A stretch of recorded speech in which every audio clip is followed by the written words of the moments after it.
सौरभ और प्रोफेसर मिश्रा जैसलमेर में भाग 2। डियर लिसनर, कल आपने सुना कि सौरभ रात की हुई घटना से काफ़ी परेशान था और वो इस बात को लेकर और भी ज़्यादा परेशान था कि जो घटनाएं होनी कम हो गई थी या पूरी तरह से ख़त्म हो चुकी थी वो फिर से शुरू कैसे हो गई। और सानवी की मॉम ने सौरभ को पूरा भरोसा दिलाया था कि वो आराम से जैसलमेर जाकर आ जाए, वो यहाँ सानवी का पूरा ध्यान रखेंगी। और प्रोफेसर मिश्रा के आते ही सौरभ और प्रोफेसर मिश्रा दोनों जैसलमेर के लिए निकल जाते हैं। यहाँ तक कल आप सुन चुके थे। अब आगे सौरभ और प्रोफेसर मिश्रा घर से बाहर निकलकर सीधा सौरभ की गाड़ी में बैठते हैं और जैसलमेर के लिए रवाना होते हैं। प्रोफेसर मिश्रा सौरभ से पूछते हैं, तुम पहले कभी जैसलमेर गए हो क्या? सौरभ जवाब देता है, नहीं सर, अभी तक तो नहीं गया, आज पहली बार जा रहा हूँ, देखते हैं कैसा रहता है पहला एक्सपीरियंस। प्रोफेसर मिश्रा कहते हैं, गाड़ी मुझे चलाने दो। ऐसा करते हैं, मैं गाड़ी चलाता हूँ और तुम मुझे सारी बात बताओ जो भी कल रात हुई थी। तुम मुझे फ़ोन पर कुछ बताना नहीं चाहते थे ना? तुमने कहा था कि तुम मुझे मिलकर सब बताओगे, तो क्यों ना तुम मुझे रास्ते में चलते चलते ही वो बातें बता दो। मैं तुम्हारी सारी बात सुन भी लूँगा और बातों बातों में हमारा रास्ता भी आराम से निकल जाएगा। सौरभ प्रोफेसर मिश्रा से कहता है, ठीक है सर, आप गाड़ी चला लीजिए, मैं आपको सब बताऊंगा।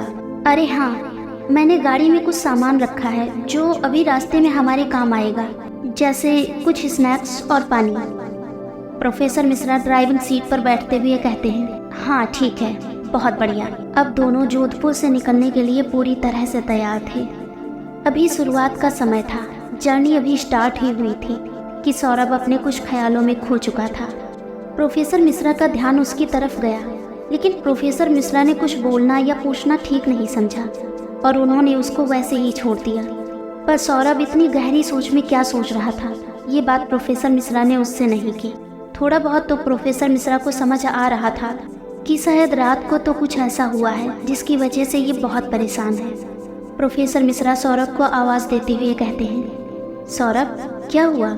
तुम परेशान लग रहे हो, सब कुछ ठीक तो है ना? सौरभ चौंकते हुए जवाब देता है, क्या सर, सॉरी सर, वो हाँ सब ठीक है, बस थोड़ा सा सर में दर्द हो रहा था। प्रोफेसर मिश्रा कहते हैं, सच में सर में ही दर्द है या किसी ख्याल में खोए हुए हो? चलो वो तो बाद में पता चल ही जाएगा, पहले तुम मुझे कल रात के बारे में बताओ कि क्या हुआ था ऐसा जिसकी वजह से तुम इतने ज़्यादा परेशान हो गए। सौरभ एक लंबी गहरी सांस लेकर बताना शुरू करता है, सर कल रात जब सानवी की मॉम खाना बनाने किचन में गई और उन्होंने मुझे कुछ मसाले उतारने के लिए बुलाया था, उस दिन सानवी को पता नहीं क्या हुआ, कल खिड़की खोलकर उसके पास खड़ी हुई थी और बाद में उसे कुछ पता नहीं कि वो वहाँ कैसे पहुँची। ये भी मैंने इग्नोर किया, लेकिन फिर रात को वो जब सो गई उसके बाद उसे वही सपना दोबारा आया जो हमेशा आता है। उसकी वो चीख मैं भुला कर भी नहीं भुला पा रहा। सौरभ ने एक सांस में पूरी बात कह सुनाई। प्रोफेसर मिश्रा सुनने के बाद एक लंबी सी सांस लेते हैं और कुछ देर सोचने के बाद बोलते हैं, पता नहीं, पर मुझे लग रहा है कि वो ताकत चाहती ही नहीं कि हम जैसलमेर पहुँचे, लेकिन क्यों ये समझ नहीं आ रहा। सौरभ तुरंत बोल पड़ता है, सर आपको भी यही लगता है ना कि शायद वो शक्ति ये चाहती ही नहीं कि हम जैसलमेर जाएं, है ना सर? कुछ रुकने के बाद सौरभ फिर बोलता है, कुछ समझ नहीं आ रहा सर, मतलब साफ है कि वो नहीं चाहती कि हम किसी भी तरह का राज जाने। मुझे तो यही लग रहा है, अब आगे का तो भगवान जाने। वो आगे बढ़ ही रहे होते हैं कि अचानक से गाड़ी रुक जाती है। सौरभ बोलता है, क्या हुआ सर, गाड़ी क्यों रोक दी, वो भी इस सुनसान रेगिस्तान में?